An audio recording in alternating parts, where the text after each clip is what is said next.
사도 바울이 2차 전도 여행을 다니게 되고 또 그 2차 전도 여행 중에 육체가 눈병이 심해가지고 눈에서 진물이 나고 구름이 나오고 잘 안 보입니다. 그래서 빌립보서에 보면 자기가 그 병 고쳐달라고 하나님께 3번 기도했더니 하나님의 응답이 내 은혜가 네게 족하도다.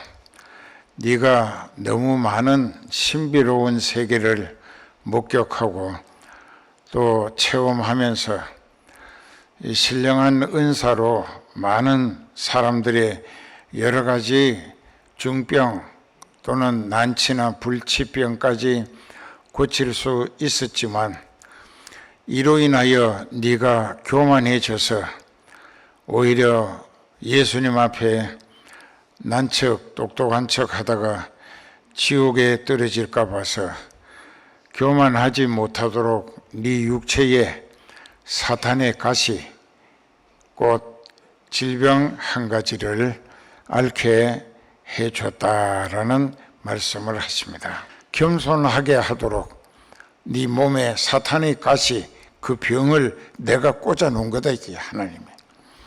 그 다음부터는 다시 기도 안 했어요.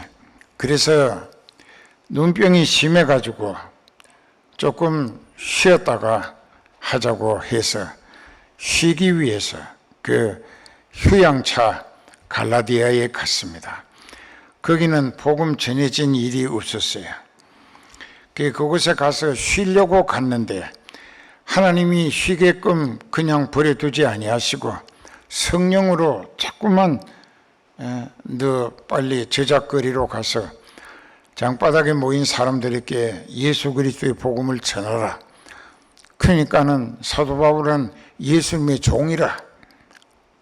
그러니까는 일어나서 눈이 안 좋아도 갔습니다. 그 종은 상전이신 주님이 시키신 대로 하는 것이 그게 종의 의무고 책임입니다. 그래 가서 열심히 전도했어요. 그러니까 사람들이 모여들어 좀 휴양하러 갔는데 좀 쉬게 버려두지 않고 계속 성령이 불같이 재촉하시니까 갈라디아 교회가 세워졌어요. 그곳에 교인들이 오자마자 처음 듣는 복음을 접하면서 순수하게 받아들입니다. 이건 무슨 뜻이냐? 그 갈라디아에 하나님이 택해 놓으신 사람들이 꽤 많이 있었기 때문이라는 뜻입니다. 사도 바울은 자기가 쉬기 위해서 갔지만 사실 사도 바울의 주 되신 예수님은 그를 갈라디아 교회를 세우도록 그리로 이끌어 가신 것이 되었더라. 그래서 그곳에 교회가 세워졌습니다. 아주 굉장히 뜨겁게 온갖 병자가 낫고 또 귀신 나가고 또 중풍병자나 안진뱅이가 뿔떡뿔떡 일어나서 뛰어다니고 벙어리가 찬송하고 이렇게 이적 기사가 많았어요. 그러니까 사람들이 막 모여드는 거예요. 병든 사람들 주로. 그들이 은혜를 받고 또 그 병 고침 받은 과정을 통하여 예수님을 하나님의 아들 그리스도로 알아보게 되고 믿어지게 되고 회개해서 성령을 받게 됐다 이깁니다. 그 성령이 충만한 갈라디아 교회가 됐어요. 그 이제 하나님께서 그곳에서 사도 바울이 갈라디아 교회 세우는 일이 어느 정도 성공적인 단계에 들어가니까 바울을 또 다른 데로 가서 선교하라고 보내셨습니다.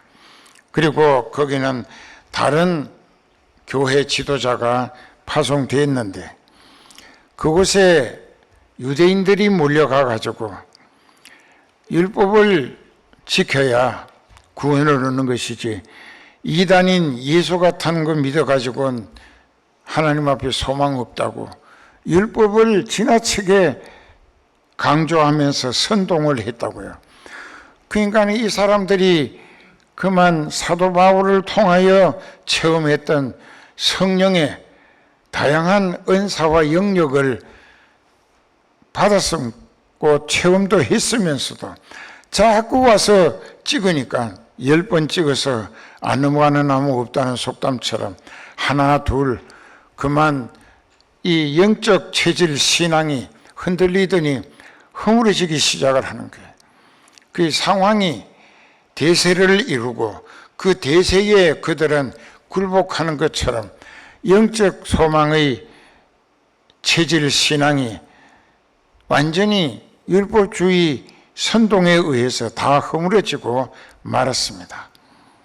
그래서 이제 사도 바울이 그 갈라디아 교회가 영적으로 헛수고했구나.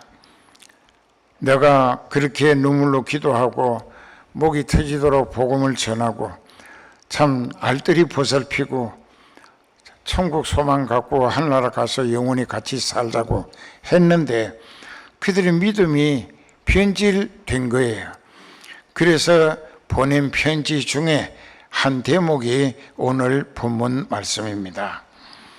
이제 본문에 들어갑니다. 그러나 너희가 그때에는 하나님을 알지 못하여 본질상 하나님이 아닌 자들에게 종노릇하였더니 이제는 너희가 하나님을 알 뿐더러 하나님의 아신 바 되었거늘. 하나님을 알 뿐만 아니라 하나님께 알아주시는 바 되었다. 성령 받았었다는 이야기입니다. 하나님은 성령 받은 사람을 자기 사람이라 합니다. 자기 자녀라 하고. 그래서 이제 하나님의 아신 바 되었다. 즉 구원을 얻었었다는 얘기도 됩니다. 그랬는데 어찌하여 다시 약하고 천한 초등학문으로 돌아가서 다시 그들에게 종노릇하려 하느냐. 그들을 영적인 소망, 은혜의 복음을 듣고 구원을 얻었는데 하나님이 자기 백성으로 받아들이셨는데 지금은 다시 하나님을 뿌리치고 유대주의, 즉 율법에 완전히 선동을 받고 거기에 혼란에 빠져서 신앙이 그만 해이해진 거예요. 그러니까 성령이 떠나시는 거예요. 그래서 너무나 안타까워서 갈라디아 3장 1절, 2절, 3절을 보면은 어리석도다. 갈라디아 사람들아, 예수 그리스도께서 십자가에 못 박히신 것이 너희 눈앞에 밝히 보이거늘 누가 너희를 꾀드냐. 내가 너희에게 다만 이것을 알려 하노니 너희가 성령을 받은 것은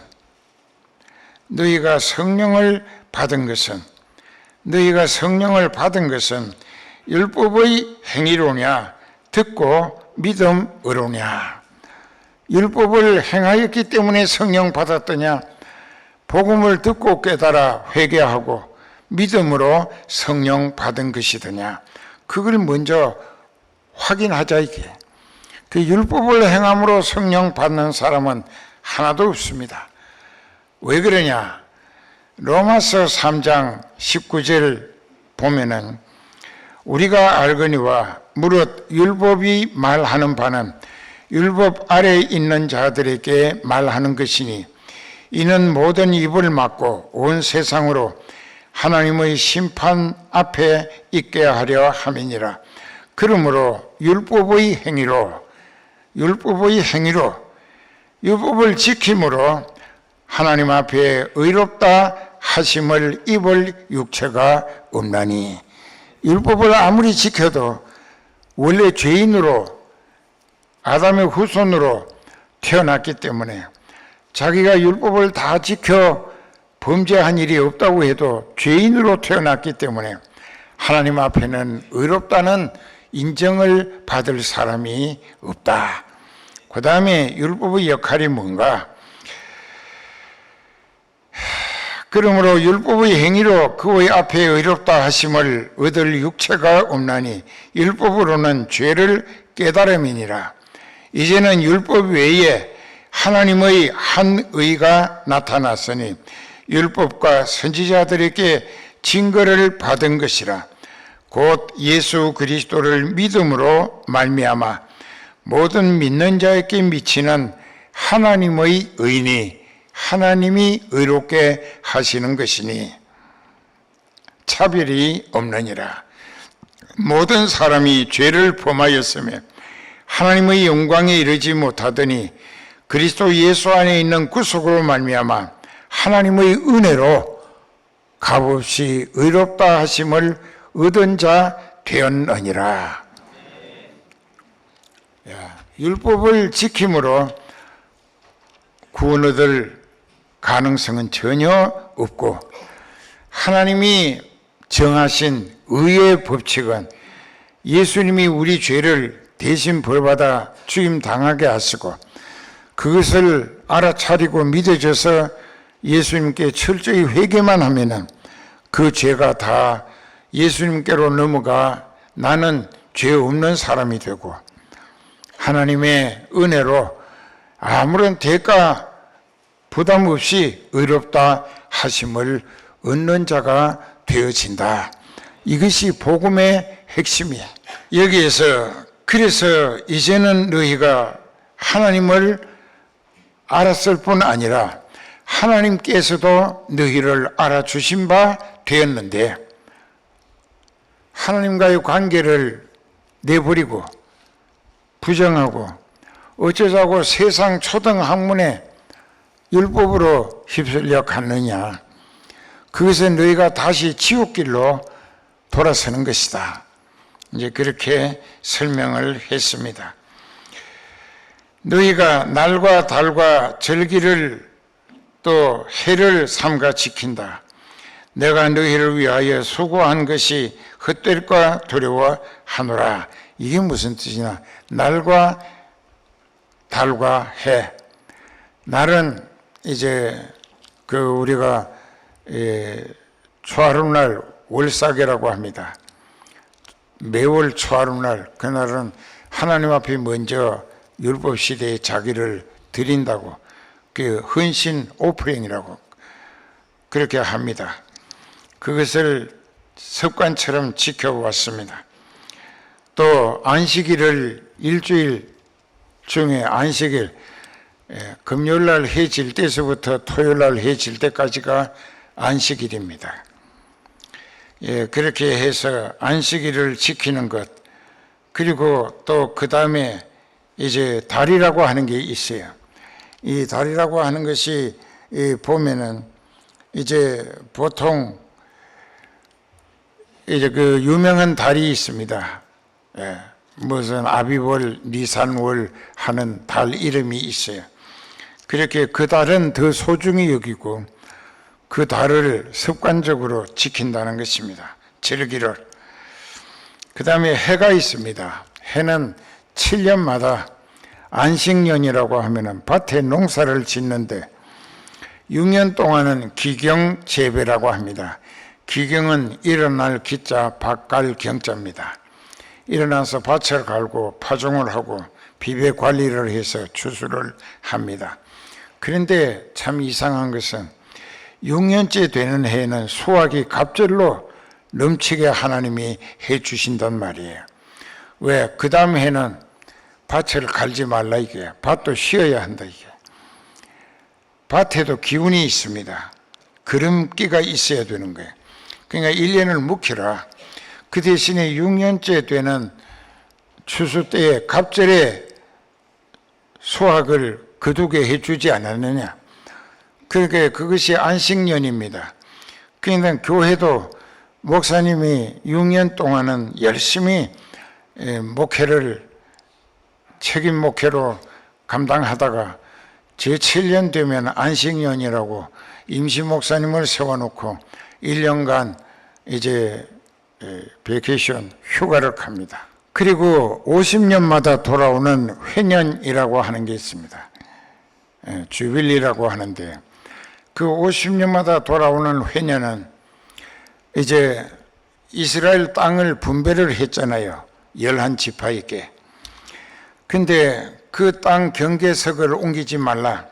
그 지파에서 또 땅을 여러 조각으로 분배해가지고 이 사람에게 소유권을 줬다고 하면은 이 사람이 형편이 어려워서 그 땅을 친족 다른 사람에게 돈 얼마를 받고 넘겼다고요.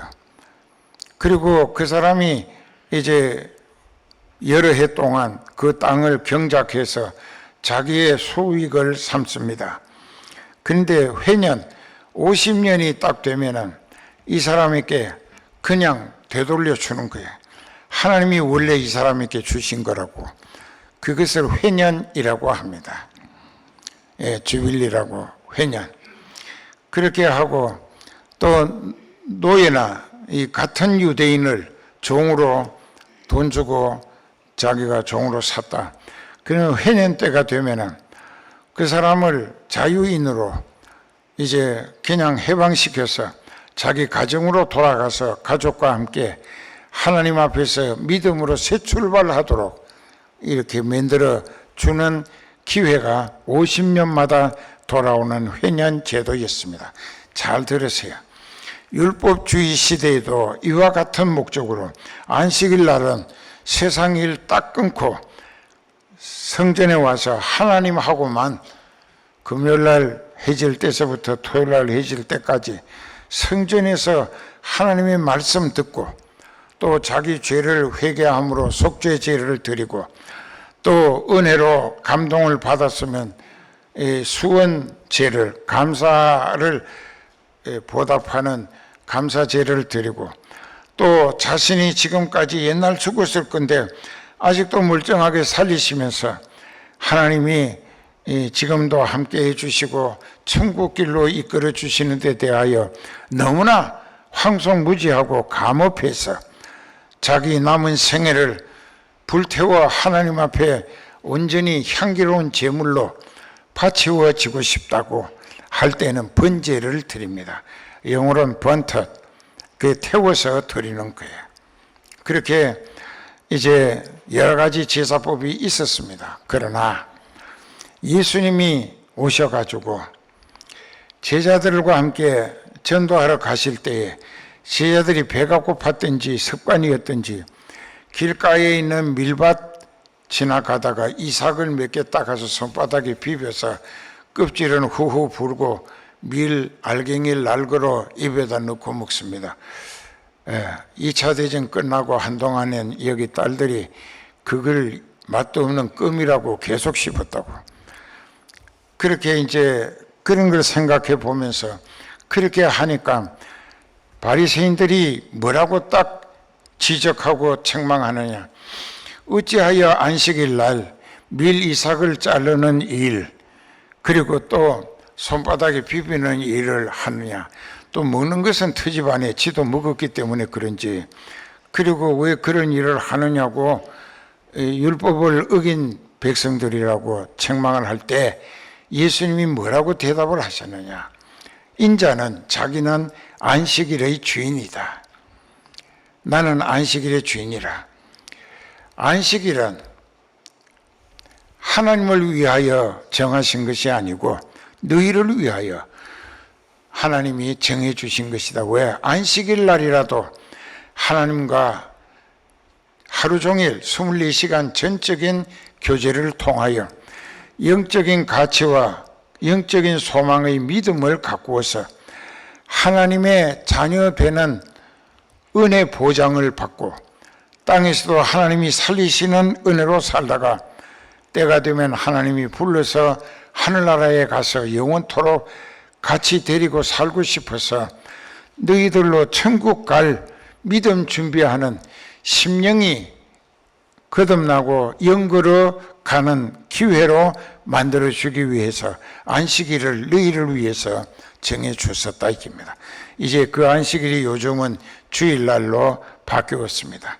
그 주일날을 로더스데이, 영어로 로더스데이, 주님의 날이라.